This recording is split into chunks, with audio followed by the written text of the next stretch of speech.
Good morning all of you. इस lecture में हम नाइट्रोजन साइकिल के बारे में पढ़ेंगे, यानी कि नाइट्रोजन चक्र के बारे में पढ़ेंगे। नाइट्रोजन चक्र एक जैव भू रासायनिक चक्र होता है, यानी इसे बायोजियोकेमिकल साइकिल कहा जाता है। यहाँ पर जैव का अर्थ होता है जैविक, जैविक का अर्थ होता है जंतु और पौधे। भू रासायनिक मतलब होता है पृथ्वी की सतह पर पाए जाने वाले केमिकल्स, जैसे कि calcium, sodium, potassium, magnesium, phosphorus आदि। ये मिट्टी में पोषक तत्व पाए जाते हैं और मिट्टी के द्वारा पेड़ पौधे अवशोषित करते हैं और पेड़ पौधे स्वपोषी होते हैं। स्वपोषी से पोषक तत्व जो होते हैं विषमपोषी जीवों में जाते हैं। जब स्वपोषी और विषमपोषी जीवों की मृत्यु हो जाती है तो इस पोषक तत्व को अपघटन करता है, यानी कि बैक्टीरिया, यानी कि जीवाणु और फफूंद इनको डिकम्पोज करते हैं, यानी इसे तोड़ देते हैं और दोबारा इसे पेड़ पौधे अवशोषित कर लेते हैं। इस प्रकार एक चक्र चल रहा केमिकल का, इस प्रकार केमिकल का चक्र चलना भू रासायनिक चक्र कहलाता है और यह जंतुओं द्वारा चक्र चल रहा है, इसीलिए इसे हम जैव भू रासायनिक चक्र कहते हैं। जैव भू रासायनिक चक्र के उदाहरण नाइट्रोजन चक्र, ऑक्सीजन चक्र, कार्बन डाइऑक्साइड का चक्र, जल चक्र आदि जैव भू रासायनिक चक्र हैं। इस लेक्चर में हम नाइट्रोजन साइकिल यानी कि नाइट्रोजन चक्र के बारे में पढ़ेंगे। नाइट्रोजन वायुमंडल में गैस के रूप में पाई जाती है। नाइट्रोजन की मात्रा लगभग 78% होती है। हम देखते हैं जीवों में नाइट्रोजन की क्या आवश्यकता होती है, नाइट्रोजन का उपयोग देखते हैं जीवों में क्या होता है। सबसे पहला है प्रोटीन के निर्माण के लिए।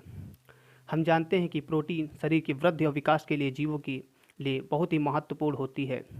प्रोटीन की जो सबसे छोटी इकाई होती है वह अमीनो अम्ल होती है, यानी कि प्रोटीन जो होती है वह अमीनो अम्ल से मिलकर बनी होती है।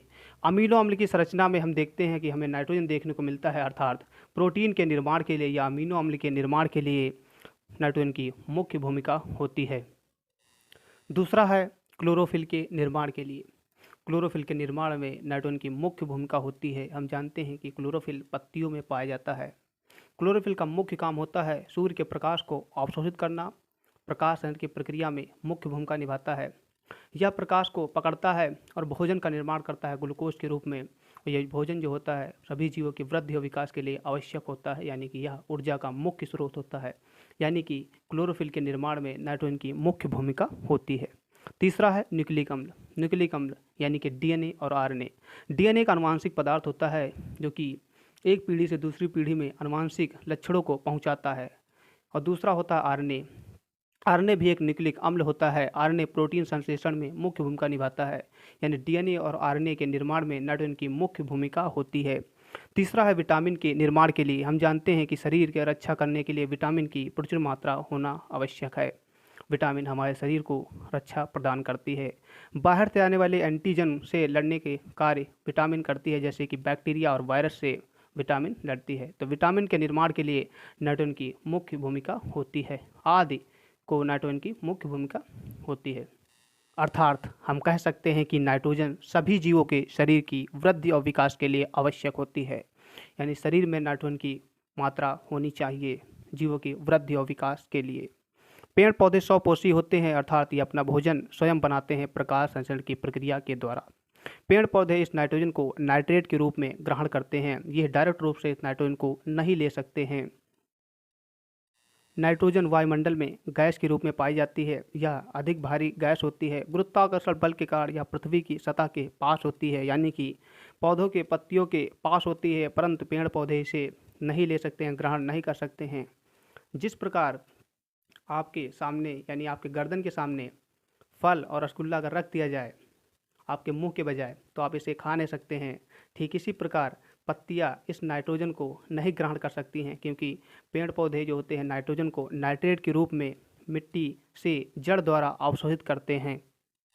जैसे कि यहाँ पर लिखा है कि नाइट्रोजन प्रत्यक्ष रूप से पेड़ पौधे ग्रहण नहीं कर सकते हैं वायुमंडल से, क्योंकि पेड़ पौधे इसका स्त्रीकरण यानी कि ये नाइट्रेट में इसे नहीं बदल सकते हैं।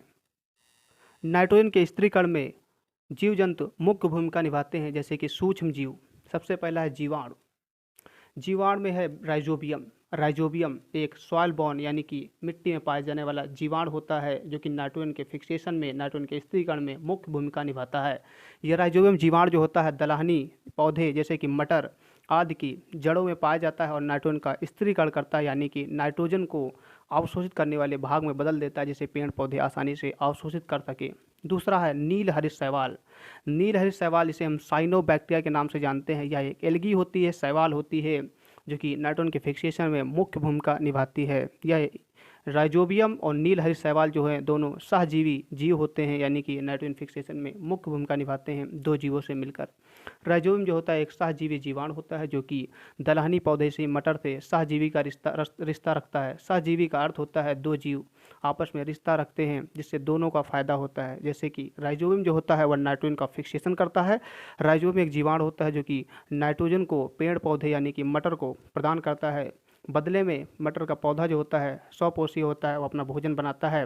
भोजन जो होता है राइजोबियम जीवाणु को देता है। इस प्रकार दोनों जीवाणु का, दोनों ऑर्गेनिज्म का, दोनों जीवों का यहाँ पर फायदा होता है। इस प्रकार के रिश्ते को हम सहजीवी रिश्ता कहते हैं। अन्य जीव जैसे कि माइकोराइजा, नॉस्टॉक, एनाबिना आदि जीव जो होते हैं वह नाइट्रोजन के स्थिरीकरण में मुख्य भूमिका निभाते हैं। ओवरऑल हम कह सकते हैं कि नाइट्रोजन के स्थिरीकरण में जीव मुख्य भूमिका निभाते हैं। स्टेप ऑफ नाइट्रोजन साइकिल यानी नाइट्रोजन चक्र के चरण। नाइट्रोजन चक्र जो होता है मुख्यतः 5 चरणों में, 5 स्टेप में मुख्यतः पूर्ण होता है। सबसे पहला स्टेप है नाइट्रोजन स्थिरीकरण, इंग्लिश में इसे नाइट्रोजन फिक्सेशन कहा जाता है।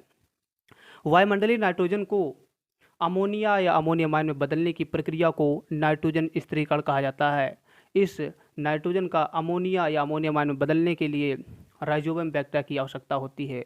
राइजोबियम एक जीवाणु होता है जो कि दलहनी पौधों की जड़ों में पाया जाता है। यह एक सहजीवी जीवाणु होता है जो कि नाइट्रोजन को अमोनिया में बदलने का कार्य करता है। नाइट्रोजन का अमोनिया या अमोनियम आयन में बदलने की प्रक्रिया को नाइट्रोजन फिक्सेशन कहा जाता है, यानी कि the process of conversion of atmospheric nitrogen into ammonia और अमोनियम आयन या फिर nitrogenous compound is called nitrogen fixation.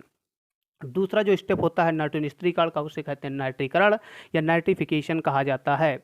हम जानते हैं कि नाइट्रोजन जो है अमोनिया या अमोनियम आयन में बदल चुकी है, या अमोनिया और अमोनियम आयन जो होता है वह नाइट्राइट और नाइट्रेट में बदल जाता है। अमोनिया या अमोनियम आयन का नाइट्रेट और नाइट्राइट में बदलने की प्रक्रिया को नाइट्रीकरण कहा जाता है। NO2- यानी कि नाइट्राइट, NO3 यानी कि नाइट्रेट। अमोनिया और अमोनियम आयन का नाइट्राइट और नाइट्राइट में बदलने के लिए नाइट्रोसोमनास और नाइट्रोबैक्टर का मुख्य योगदान होता है। दोनों ही जीवाणु होते हैं जो कि मिट्टी में पाए जाते हैं। ये अमोनिया और अमोनियम आयन को नाइट्राइट और नाइट्रेट में बदलते हैं। तीसरा जो स्टेप होता है नाइट्रोजन चक्र का, वह है अवशोषण। हम जानते हैं कि पेड़ पौधे नाइट्रोजन को नाइट्रेट के रूप में ग्रहण करते हैं। हमारी नाइट्रोजन जो है वह मिट्टी में नाइट्रेट के रूप में बदल चुकी है। अब पेड़ पौधे इसे अपनी जड़ों द्वारा अवशोषित करेंगे। अब पेड़ पौधे का नाइट्रोजन का नाइट्रेट के रूप में अवशोषित करने की प्रक्रिया को अवशोषण कहा जाता है, यानी कि नाइट्रोजन का अवशोषण कहलाता है, यानी कि assimilation of nitrogen into plant.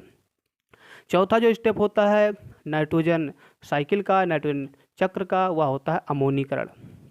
ये जो नाइट्रोजन है वह ये नाइट्रोजन जो है वह पेड़ पौधे ले चुके हैं। पेड़ पौधे जो होते हैं स्वपोषी होते हैं। पेड़ पौधे से जो है विषमपोषी जीव इसे ग्रहण करेंगे, जैसे कि शाकाहारी जंतु, जैसे कि बकरी हो गए, खरगोश हो गए आदि इस नाइट्रोजन को ग्रहण करेंगे। शाकाहारी जंतु से मांसाहारी जंतु में यह नाइट्रोजन जाती है। सभी जीवों की जब मृत्यु हो जाती है तो सभी जीव जो होते हैं वह मिट्टी में मिल जाते हैं, यानी कि मिट्टी में सूक्ष्म जीव पाए जाते हैं और इस नाइट्रोजन का क्या करते हैं, फिक्सेशन करते हैं, यानी कि इस नाइट्रोजन को अमोनिया और अमोनियम आयन में बदल देते हैं। नाइट्रोजन का अमोनिया और अमोनियम आयन में बदलने की प्रक्रिया को अमोनीकरण कहा जाता है। डायरेक्ट भी नाइट्रोजन जो होती है, नाइट्रेट जो होता है वह नाइट्रोजन में बदल जाता है कभी कभी। और विनाइट्रीकरण किसे कहते हैं, यानी कि नाइट्रेट का डायरेक्ट वायुमंडलीय नाइट्रोजन में बदलने की प्रक्रिया को विनाइट्रीकरण कहा जाता है, यानी कि डीनाइट्रिफिकेशन कहा जाता है। ये सभी बदलाव में जीवाणु की मुख्य योगदान होता है। जैसे कि विनाइट्रीकरण में जो जीवाणु होता है उसे बोलते हैं सीडोमोनास। सीडोमोनास एक जीवाणु होता है जो कि नाइट्रेट को डायरेक्ट वायुमंडलीय नाइट्रोजन में बदल देता है। इस प्रकार नाइट्रोजन चक्र 5 चरणों में पूर्ण होता है। इन स्टेप को हम स्ट्रक्चर के माध्यम से समझने की कोशिश करते हैं। जैसे कि यहाँ पर लिखा है वायुमंडलीय नाइट्रोजन वर्षा के रूप में पृथ्वी पर गिरती है। वायुमंडल में नाइट्रोजन 78% लगभग पाई जाती है। यह इसका भार अधिक होता है। यह गुरुत्वाकर्षण के कारण पृथ्वी के समीप ही यानी नज़दीक रहती है, परंतु पत्तियों के नज़दीक होने के कारण भी पत्ती पेड़ पौधे इसे ग्रहण नहीं कर सकते हैं क्योंकि यह अक्रिय या इनर्ट नेचर होती है, इसमें ट्रिपल बॉन्ड नाइट्रोजन में पाए जाते हैं, इसीलिए पेड़ पौधे इसे डायरेक्ट या प्रत्यक्ष रूप से ग्रहण नहीं कर सकते हैं। वायुमंडलीय नाइट्रोजन जो होती है वर्षा के रूप में पृथ्वी पर गिरती है, और यह जो नाइट्रोजन होती है वायुमंडलीय नाइट्रोजन, इसे पेड़ पौधे में जड़ों में जो पाए जाते हैं जीवाणु जैसे कि राइजोबियम जो कि दलहनी पौधों की जड़ों में पाए जाते हैं, या वायुमंडलीय नाइट्रोजन को अमोनिया या अमोनियम आयन में बदल देते हैं, और वायुमंडलीय नाइट्रोजन का अमोनिया और अमोनियम आयन में बदलने की प्रक्रिया को नाइट्रोजन स्थिरीकरण कहा जाता है, यानी कि नाइट्रोजन फिक्सेशन कहा जाता है। और यह जो चक्र पूर्ण होता है वह राइजोबियम जीवाणु द्वारा पूर्ण होता है, जो कि एक सहजीवी जीवाणु होता है। दलहनी पौधे जैसे कि मटर, इनकी जड़ों में मुख्यतः पाया जाता है और नाइट्रोजन का फिक्सेशन करता है। तो वायुमंडलीय नाइट्रोजन का अमोनिया और अमोनिया में बदलने की प्रक्रिया को नाइट्रोजन स्थिरीकरण कहा जाता है, या नाइट्रोजन चक्र का प्रथम स्टेप है, यानी कि प्रथम चरण है। दूसरा स्टेप है या जो अमोनिया और अमोनियम आयन जो होता है वह एक जहरीला पदार्थ होता है, पेड़ पौधे इसे ग्रहण नहीं कर सकते हैं क्योंकि यह उनकी मृत्यु का कारण भी बन सकता है। इसीलिए जीवाणु जो होते हैं, कुछ जीवाणु जो होते हैं इस अमोनिया और अमोनियम आयन को नाइट्राइट में बदल देते हैं। ऐसा जीवाणु जो कि अमोनिया या अमोनियम आयन को नाइट्राइट में बदलता है उसका नाम है नाइट्रोसोमनास जीवाणु। यह बैक्टीरिया होता है, ये सभी सॉइल में पाए जाते हैं, यानी कि मिट्टी में पाए जाते हैं। अभी जो नाइट्राइट है इसको दूसरा जीवाणु जो कि नाइट्रोबैक्टर है, नाइट्राइट को नाइट्रेट में बदल देता है। तो अमोनिया और अमोनियम आयन का नाइट्रेट में बदलने की प्रक्रिया को नाइट्रीकरण कहा जाता है। नाइट्रोजन चक्र का यह दूसरा स्टेप है। हमारी वायुमंडलीय नाइट्रोजन जो है वह नाइट्रेट में बदल चुकी है, यानी कि पेड़ पौधे जो नाइट्रोजन को नाइट्रेट के रूप में ग्रहण करते हैं।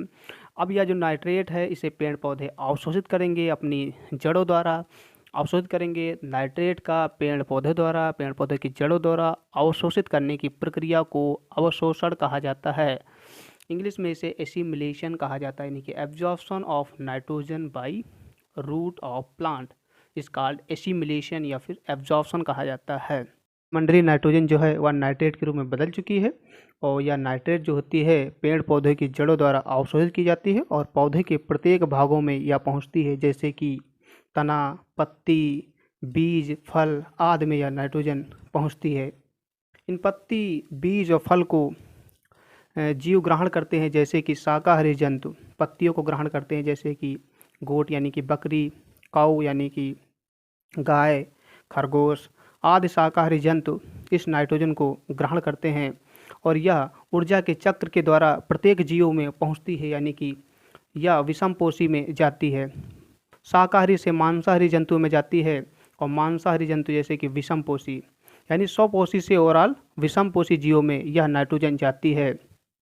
जब स्वपोषी जीव विषमपोषी जीवों की मृत्यु हो जाती है, मृत्यु का अर्थ होता है जब पत्तियां सड़ के गिर जाती है नीचे पृथ्वी पर, और जब जीवों की मृत्यु हो जाती है तो यह जो जीवों की मृत्यु हो जाती है तो सड़े गले पदार्थों को तोड़ने के लिए अपघटन करता है, यानी कि डीकम्पोजर होते हैं, जैसे कि केचुआ, जीवाणु यानी बैक्टीरिया, फफूंद यानी कि फंगस आदि क्या करते हैं, इस सड़े गले पदार्थों को, ये सेप्रोफाइट होते हैं, इस सड़े गले पदार्थों को तोड़ देते हैं, यानी कि नाइट्रोजन को दोबारा अमोनिया या अमोनियम आयन में बदल देते हैं, और इस नाइट्रोजन का अमोनिया या अमोनियम आयन में बदलने की प्रक्रिया को अमोनीकरण यानी कि अमोनिफिकेशन कहा जाता है। यह नाइट्रोजन चक्र का चौथा स्टेप है। और कुछ इस प्रकार भी नाइट्रोजन जो होती है वह डायरेक्ट वायुमंडलीय नाइट्रोजन में कन्वर्ट होती है। ये जो नाइट्रेट जो कि मिट्टी में प्रेजेंट है, या नाइट्रेट जो होती है वह डायरेक्ट वायुमंडलीय नाइट्रोजन में बदल जाती है। डायरेक्ट नाइट्रेट का वायुमंडलीय नाइट्रोजन में बदलने की प्रक्रिया को विनाइट्रीकरण यानी कि डीनाइट्रिफिकेशन कहा जाता है। इसमें जो जीवाणु मुख्य भूमिका निभाता है वो है सीडोमोनास। सीडोमोनास एक जीवाणु है जो कि नाइट्रेट को वायुमंडलीय नाइट्रोजन में बदलता है। नाइट्रेट का वायुमंडलीय नाइट्रोजन में बदलने की प्रक्रिया को विनाइट्रीकरण कहा जाता है। यह नाइट्रोजन साइकिल का पांचवा स्टेप होता है। इस प्रकार ऊर्जा का प्रवाह लगातार चलता रहता है, यानी कि नाइट्रोजन का चक्र लगातार चलता रहता है। इस प्रकार के नाइट्रोजन के चक्र के चलने की प्रक्रिया को हम नाइट्रोजन चक्र कहते हैं।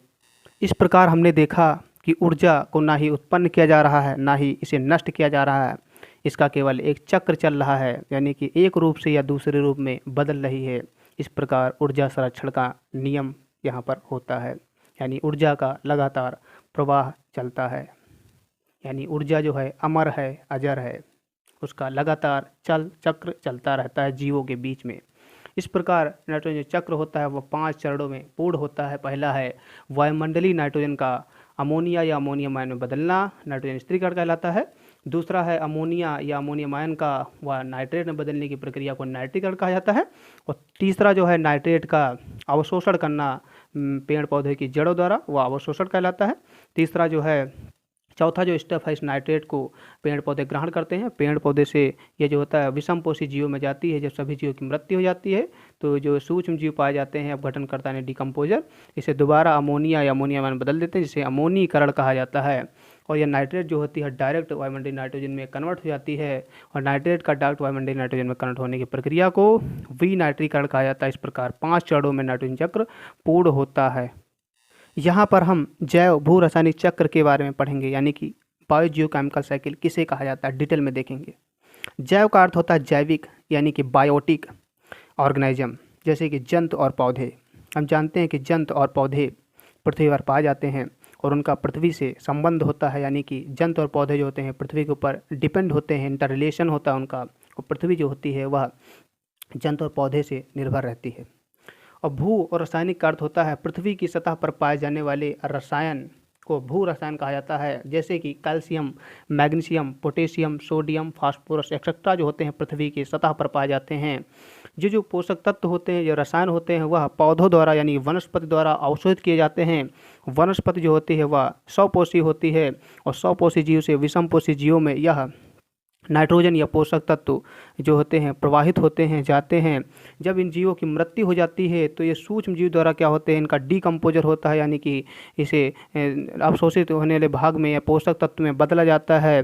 पोषक तत्व जो होते हैं दोबारा पृथ्वी की सतह पर गए। तो इस प्रकार हमने देखा जो जहाँ से आया है वहीं पर जाता है। यहाँ पर रसायन कहाँ थे, पृथ्वी की सतह पर थे और दोबारा यही जीवों में जाकर दोबारा पृथ्वी की सतह पर आ गए। इस प्रकार केमिकल का एक चक्र चलता है। किसके बीच में चलता है, जैव के बीच में, यानी कि जंतु और पौधे के बीच में चलता है। इस प्रकार पृथ्वी पर पाए जाने वाले जीवों, पृथ्वी पर पाए जाने वाले जीवों और पृथ्वी की सतह पर पाए जाने वाले केमिकल का जो है एक चक्र चलता है। इस प्रकार के चक्र को हम जैव भू रासायनिक चक्र कहते हैं। कैसे, ये यहाँ पर पोषक तत्व जो हैं पृथ्वी पर आ चुके हैं, ये दोबारा पोषक तत्व जो हैं पौधे द्वारा अवशोषित किए जाएंगे और पौधे से दोबारा जंतु में जाएगा, दोबारा इनकी मृत्यु होगी, दोबारा पोषक तत्व जो है पृथ्वी की सतह यानी कि केमिकल पृथ्वी की सतह पर जाएंगे। इस प्रकार पृथ्वी की सतह पर दोबारा केमिकल जा रहे हैं और केमिकल दोबारा जो है जीवों में जा रहे हैं। तो इस प्रकार एक जीव जंतु और केमिकल का एक चक्र चलता है। इस प्रकार के केमिकल को हम जैव भू रासायनिक चक्र यानी कि बायो जियो केमिकल साइकिल कहते हैं। बायो का अर्थ होता है लिविंग थिंग्स, जियो का अर्थ होता है भू यानी कि पृथ्वी, अर्थ होता है, और रसायन का अर्थ होता है केमिकल। इस प्रकार लिविंग थिंग्स और केमिकल का एक चक्र चलता है। इस प्रकार के चक्र को हम बायो जियो केमिकल साइकिल कहते हैं। Thank you so much. This is all about of nitrogen cycle. Thank you so much.